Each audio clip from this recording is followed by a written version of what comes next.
आजकाल नाती जास्त टिकत नाही का? कारण मनुष्याच्या सर्व नात्यांचा आधार अपेक्षा असते.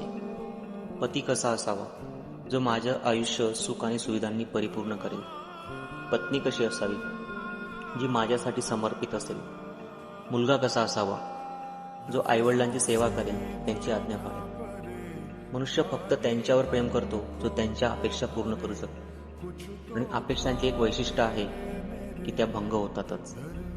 कारण अपेक्षा त्या माणसाच्या मनामध्ये जन्म घेतात आणि त्या अपेक्षा पूर्ण करण्यासाठी किती इच्छा असली तरी ती पूर्ण करू शकत नाही. आणि मग इथूनच संघर्षाचा जन्म होतो आणि नात्यांचं रूपांतर संघर्षात होतं. म्हणून श्रीकृष्ण म्हणतात, आपल्या अपेक्षांना नात्यांचा आधार न बनवून फक्त नात्यांना आधार म्हणून स्वीकारलं तर मनुष्याचं जीवन अतिशय शांतिमय आणि सुखमय होईल.